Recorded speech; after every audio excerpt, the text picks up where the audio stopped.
Querida família de Deus, irmãos e irmãs, graça e paz seja multiplicada aí sobre todos, em nome de Cristo Jesus, o Senhor, que o Senhor faça resplandecer sobre nós o seu rosto e nos dê paz sempre. Amém? Graças a Deus, hoje, sexta-feira, boa noite aí para todos.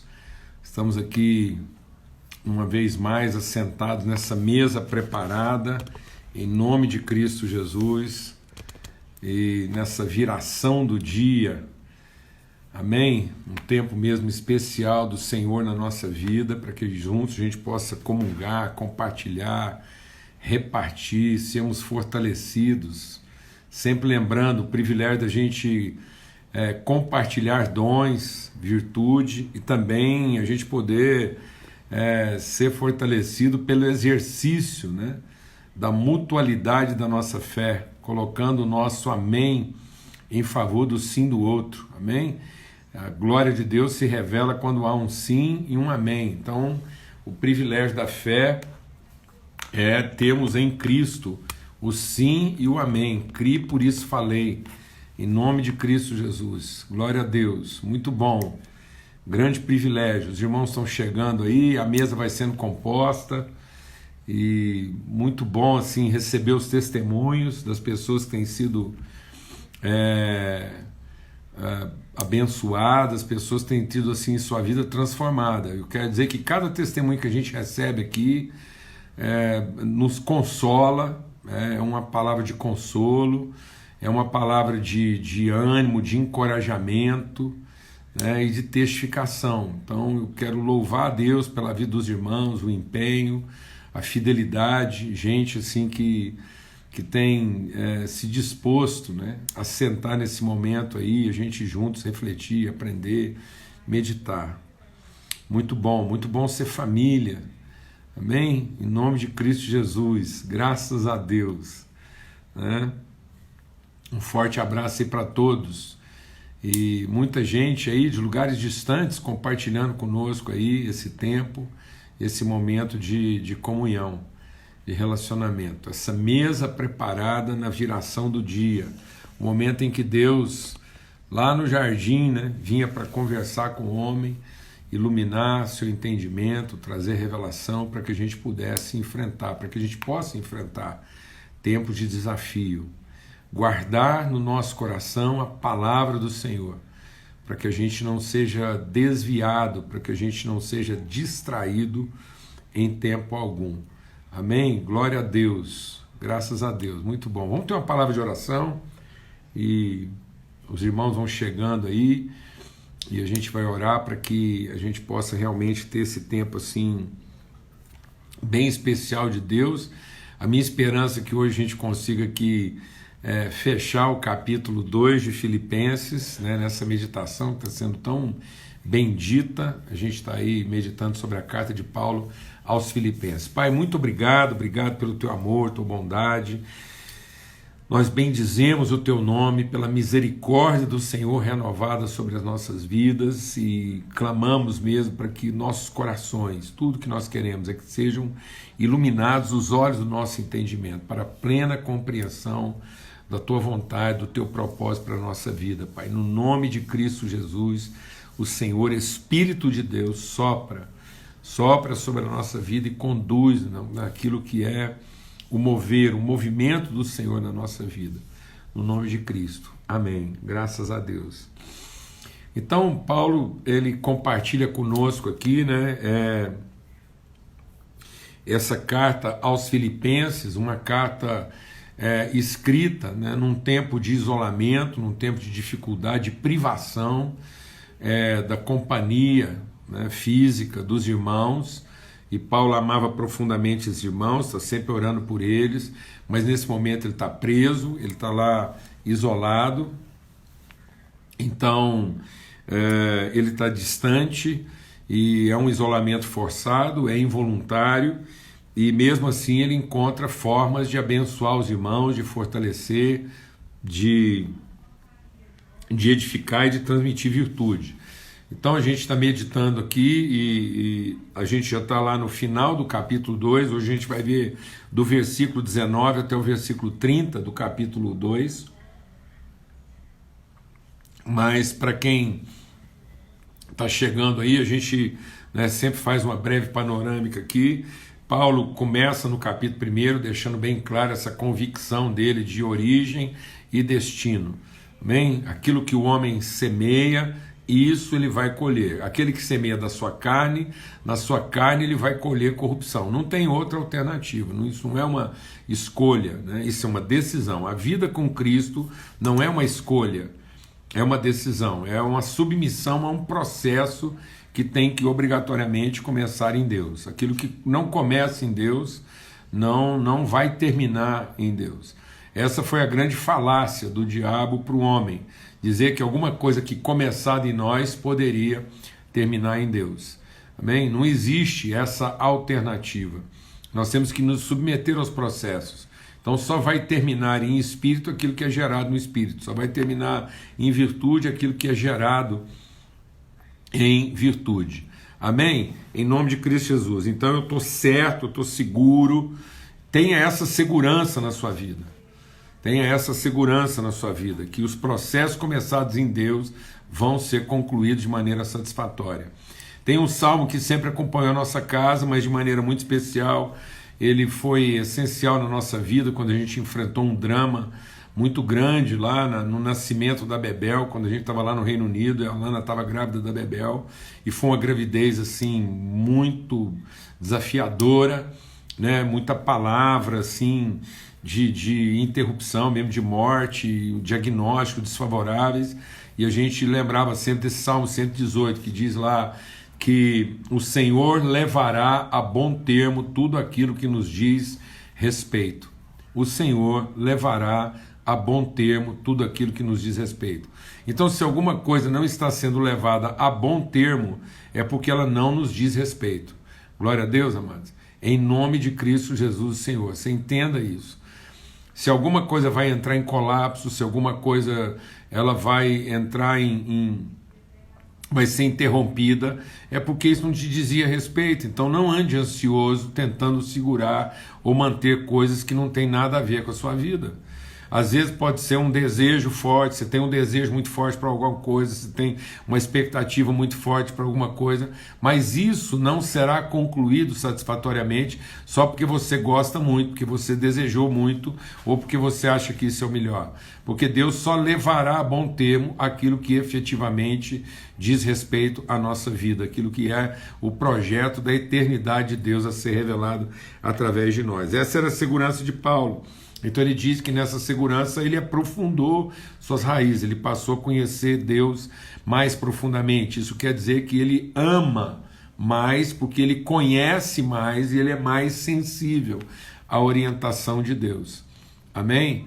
Em nome de Cristo Jesus. Isso é amar mais. Então nós podemos desenvolver em amor, nós podemos crescer em amor, porque nós vamos conhecer mais. Então às vezes você está querendo trabalhar as suas emoções, os seus afetos na área das suas emoções e não os seus afetos na área das suas convicções. Então, deixa Deus ministrar algo no nosso coração aqui, em nome de Cristo Jesus. Às vezes você está querendo amar mais sua família, amar mais as pessoas, ou ter uma pessoa mais afetuosa, e às vezes você está querendo trabalhar isso no campo das emoções, mas as emoções são relativas, as emoções variam de acordo com a temperatura e pressão. Então, dependendo da temperatura que você está vivendo, ou da pressão que você está sofrendo, as suas emoções vão responder nesse nível de temperatura e pressão. Então, com os mesmos elementos, você pode ter resultados totalmente diferentes. Então, onde é que o amor vai aumentar? Na medida em que eu conheço mais o que eu tenho para entregar, eu conheço mais o que Deus já concedeu. Então eu tenho uma relação que requer menos, que presume menos, que expecta menos, para uma relação que oferta mais. Aí você vai amar mais, porque você vai conhecer melhor a Deus, conhecer melhor a si mesmo, e em conhecendo melhor as pessoas, você vai ter mais para ofertar, para entregar, e consequentemente você vai estar menos susceptível. Eu vou insistir nessas palavras muitas vezes. Você vai estar menos susceptível das ações delas e mais sensível àquilo que podem ser suas ações. Então, sensibilidade é você ter uma percepção melhor do que você tem para entregar, em vez de você ter essa susceptibilidade maior do que as pessoas fazem com você. Então, não seja susceptível do que as pessoas fazem, mas seja sensível ao que Deus pode fazer. Amém? E ele então está seguro disso, e ele diz: então em tudo não serei envergonhado, em nada serei envergonhado, porque em tudo Cristo será glorificado. E ele vai por aí, né? E ele diz: então, se há entranháveis afetos e misericórdia, se há comunhão com Cristo, se há unidade, se é Cristo em nós, então a gente pode se desenvolver. Ele diz: então nós vamos evoluir, a nossa alegria será completa.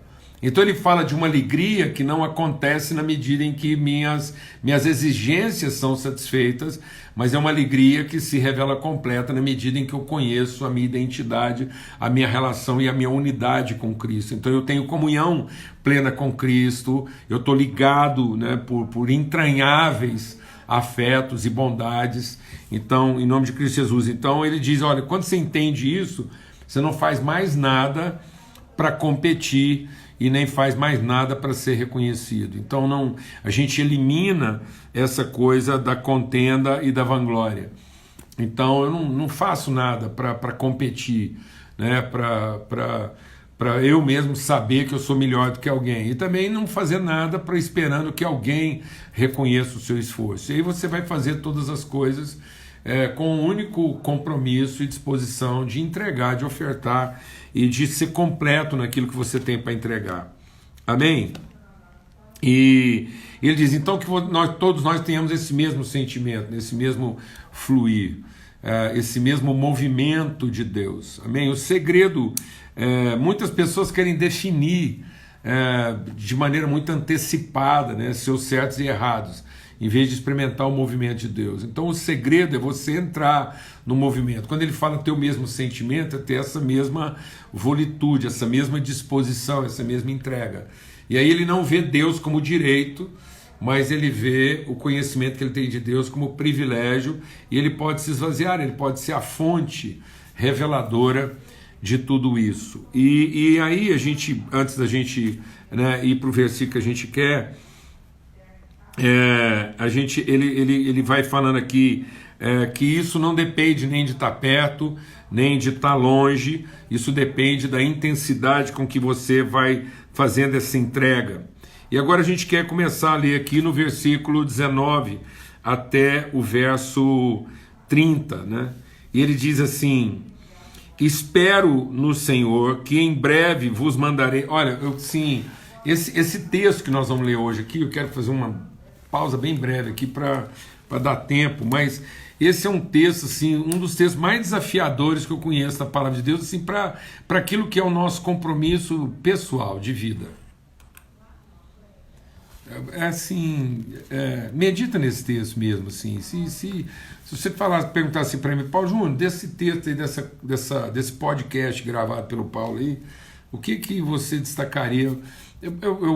São dois aspectos. Primeiro, ele usa duas referências. Ele usa Cristo. Tende em vós o mesmo sentimento que houve em Cristo. Depois ele usa Timóteo.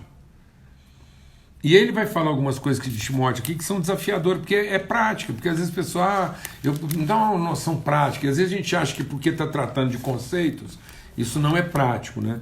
E aí ele diz assim: olha, espero no Senhor que em breve vos mandarei Timóteo, para que também eu esteja de bom ânimo, sabendo notícias de vocês.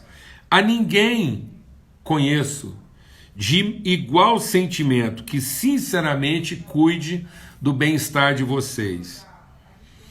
Pois todos buscam o que é seu e não o que é de Cristo Jesus. Mas também vocês sabem qual é a sua experiência e que serviu comigo no Evangelho, como um filho serve a um pai, de sorte que espero enviá-lo a vocês logo que tenha visto a minha situação. Mas confio no Senhor que também eu mesmo em breve irei ter com vocês. Julguei, contudo, necessário mandarmos Epafrodito, meu irmão, cooperador e companheiro nos combates, e vosso enviado para prover as minhas necessidades. Pois tinha muita saudade de todos vocês e estava muito angustiado de que vocês tivessem ouvido que eu estivera doente. De fato, de que Epafrodito estivesse doente. De fato, ele esteve doente e quase à morte. Mas Deus se compadeceu dele, não somente dele, mas também de mim, para que eu não tivesse tristeza sobre tristeza. Por isso enviei-o depressa, para que vendo outra vez vocês se regozijem e eu tenha menos tristeza. Recebei-o no Senhor com todo gozo e tende em honra homens como ele, porque pela obra de Cristo chegou até bem próximo da morte, não fazendo caso da vida para suprir para comigo o serviço que vocês próprios não podiam prestar. Amados, a palavra de Deus diz que nós vamos viver cada dia mais tempos mais difíceis ainda, que à medida que o tempo avançar, as pessoas se tornarão amantes de si mesmas e cada um vai começar a se ocupar dos seus próprios interesses, né? Então um mundo de egoísmos, um mundo de individualismo, um mundo de interesses escusos, um mundo de quê? De perversão. E lembra que a gente falou aqui ontem, eu quero voltar nesse ponto e enfatizar isso, quando a gente fala que esse mundo, né, é um mundo pervertido, muitas vezes as pessoas pensam que é uma perversão no sentido degenerativo, no sentido assim, da lascívia apenas, e não é. Quando ele está falando de perversão, é um mundo desviado do seu verdadeiro propósito. Quando a palavra de Deus diz assim, não saia da vossa boca nenhuma palavra torpe. Torpe não é um xingamento apenas. Às vezes você pensa que palavra torpe é um xingamento. Não, palavra torpe é qualquer palavra que confunde, que desvia as pessoas do seu propósito original. A gente enfatizou muito isso aqui ontem e precisamos deixar isso aqui cada vez mais claro, né? Que distração e diversão na nossa vida são coisas que vão nos desviar. E às vezes porque você não está vivendo bem, você fala, estou precisando me distrair, estou precisando me divertir um pouco. E não é. Você está precisando se concentrar, conhecer melhor aquilo que Deus já te deu e trabalhar isso. De modo que você não seja uma pessoa à procura de felicidade, mas que você seja uma pessoa em constante expressão de alegria.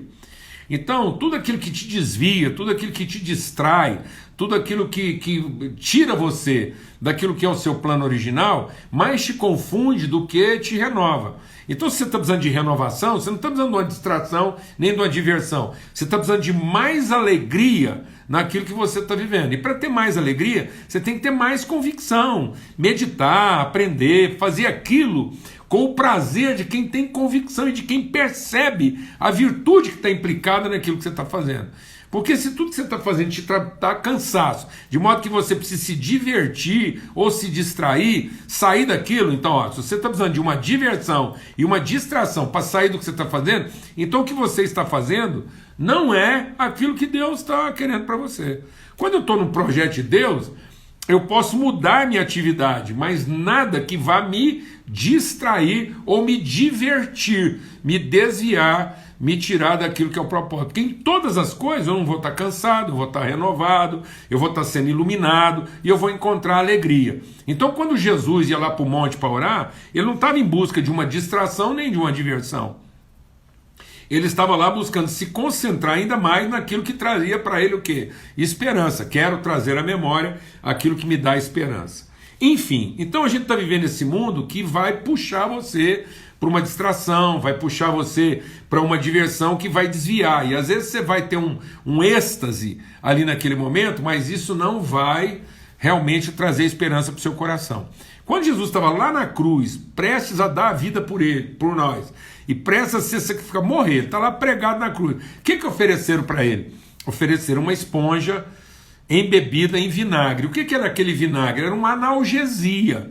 Então alguém estava querendo produzir um analgésico, algo que divertisse, que distraísse, que tirasse Jesus da concentração do que aquele momento significava. Mas Jesus recusou qualquer coisa que o corrompesse, que o pervertesse. Então esse mundo hoje, como ele é um mundo pervertido, as pessoas muitas vezes estão à procura do seu próprio interesse, achando que ao procurar a sua própria felicidade, eles vão encontrá-la. Mas a palavra de Deus diz que é aí que eles vão se perder.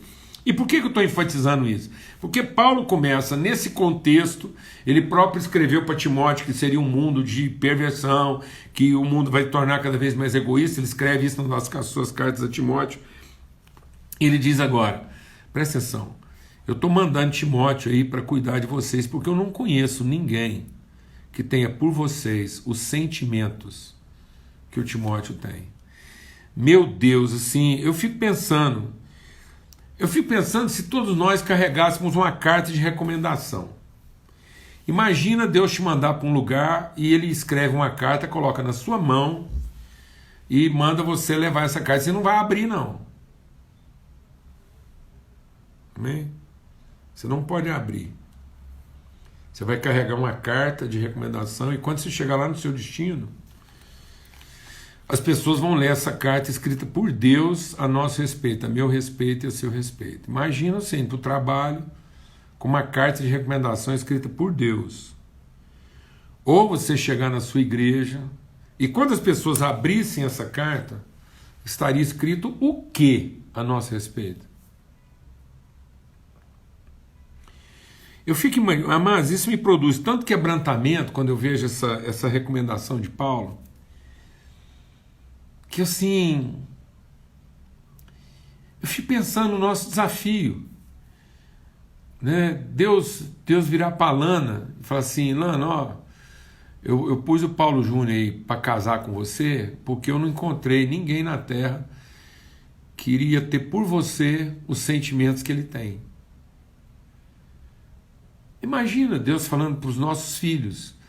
Você imagina Deus falar para cada um dos nossos filhos e dizer assim, olha, você nasceu na casa do Paulo Júnior e da Lana porque em relação a vocês,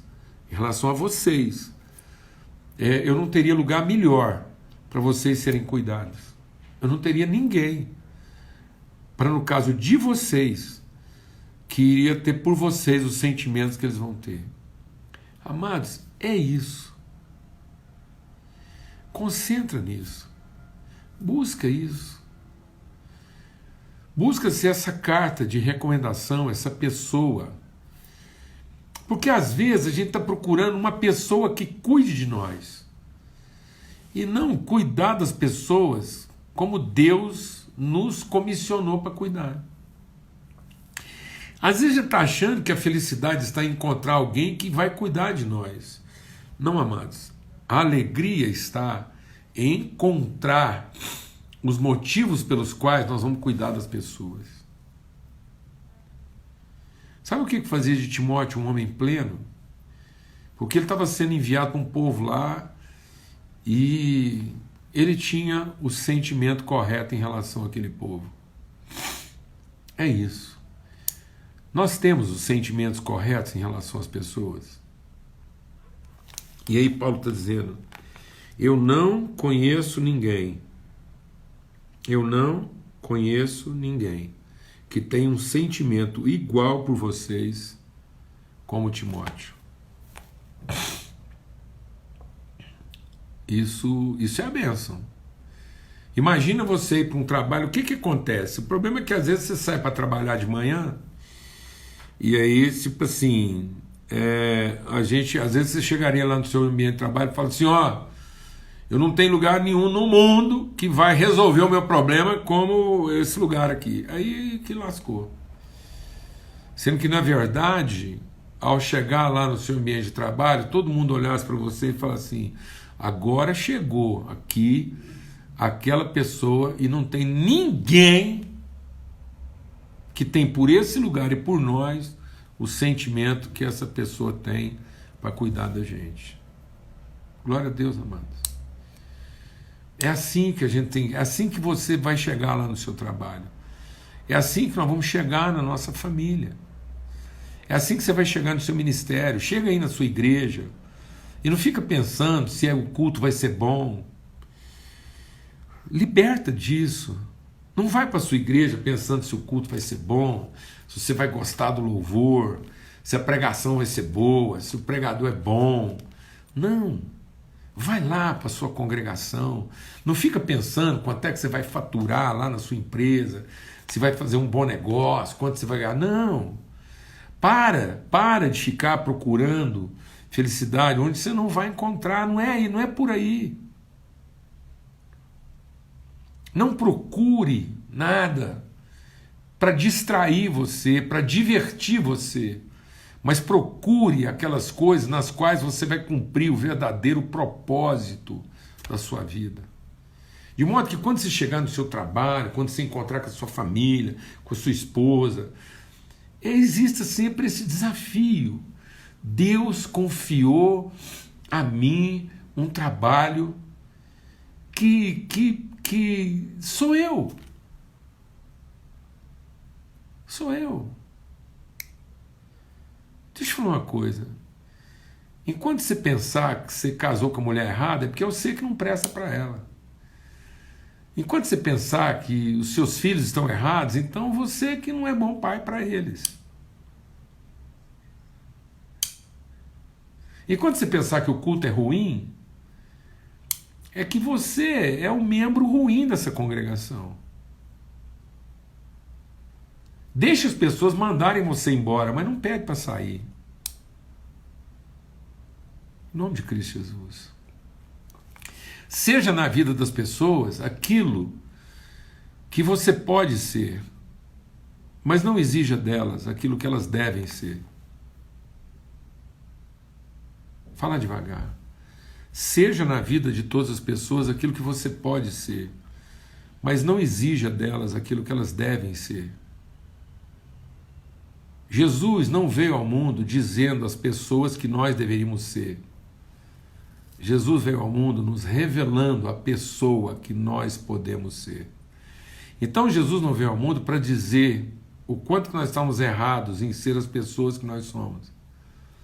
Jesus veio ao mundo nos mostrar a pessoa que nós podemos ser, sendo a pessoa que ele podia ser. Ele nos inspirou a ser a pessoa que nós podemos ser. Amém. Então, em nome de Cristo Jesus, liberta hoje. Liberta hoje essas pessoas todas, liberta. E deixe de colocar esse peso e viva a vida com mais alegria, com tristeza, sem dúvida, com desafios, com conflitos interiores. Quando eu sou obrigado a pensar dessa forma, não quer dizer que eu estou me poupando dos meus conflitos. Não, pelo contrário, mas pelo menos eu vou enfrentar os meus conflitos com perspectiva, com esperança, porque não vai depender de ninguém mais. Vai depender exclusivamente da minha relação com Deus.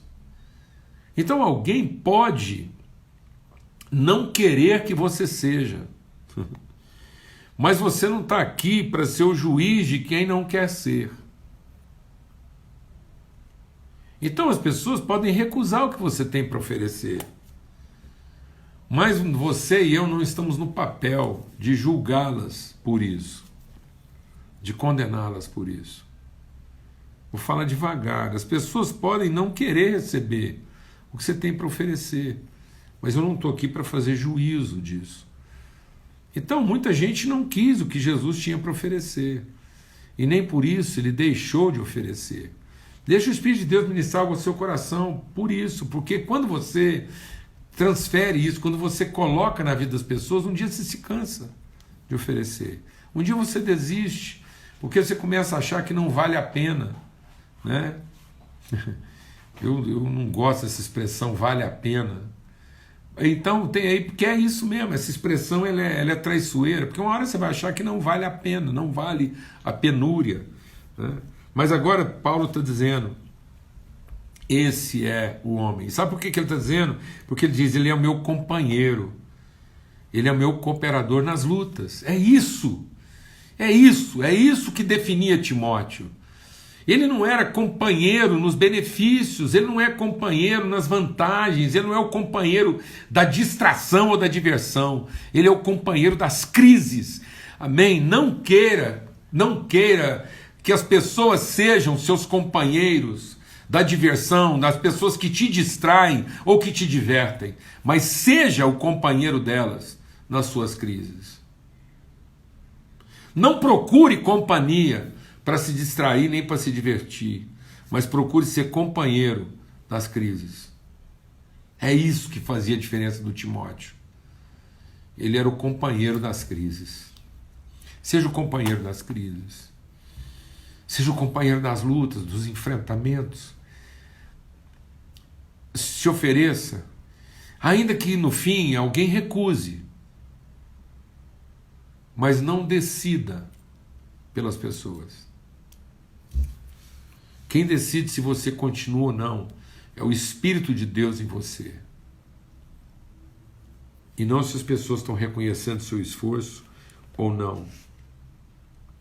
E ele diz assim, e ele foi para mim um sinal de misericórdia para com os outros. Então, o Timóteo ele é esse cara que não teve medo da morte, e ele foi sinal de misericórdia. Eu louvo a Deus por esse testemunho, e mesmo em risco da sua própria vida, ele não deixou. E quantas vezes as pessoas, por conta de uma reunião ruim, de um negócio que não deu lucro, de uma atividade que está difícil, as pessoas desistem. Como a gente abre mão facilmente das coisas que não correspondem às nossas expectativas e não correspondem aos nossos anseios. E aí o Paulo diz, sabe quem é esse Timóteo? Ele é um homem que mesmo doente, difícil, está aqui com lutas e desafios, ele é companheiro, ele esteve comigo, e eu não sou... É tão forte a companhia de Timóteo para Paulo, que ele diz assim, para que eu não tivesse tristeza sobre tristeza, ele estava comigo, e mesmo em face da morte, mesmo tendo sobre ele o peso de uma coisa irreversível, irreparável, ele não desistiu da nossa relação. Glória a Deus, amados. Essa é a cura, viu, irmão? Essa é a cura. Eu olho para esse texto e Paulo nos traz essa figura de Cristo, que muita gente diz, mas é Cristo, né? Aí só Jesus, só Jesus e Timóteo. Amém?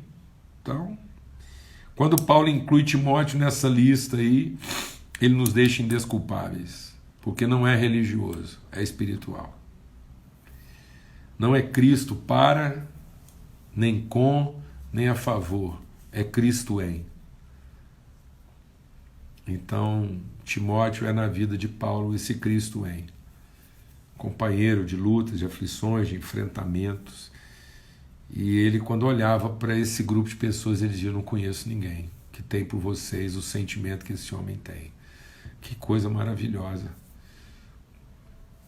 Que alguém possa dizer isso, né, de nós. Eu não conheço ninguém em relação a essa família, a esse lugar, a esse ministério, que tem por vocês os cuidados e compromissos que essa pessoa tem. Glória a Deus, amados. Em Cristo Jesus, até domingo, se Deus quiser, lá no nosso encontro de princípios, domingo às 8 horas da manhã, começando bem cedo a nossa semana, e em nome de Cristo Jesus, o Senhor, a gente vai estar lá 8 horas da manhã, porque uma semana de primeira não começa na segunda. Então, nós temos aqui a nossa mesa preparada, todas as semanas de segunda a sexta-feira, é o nosso encontro aqui na viração do dia, mas a nossa semana começa domingo bem cedo, às 8 horas da manhã, tá bom? Um forte abraço para todos, que o amor de Deus o Pai, a graça bendita do seu Filho Cristo Jesus, a comunhão do Espírito Santo, seja sobre todos. E a nossa oração hoje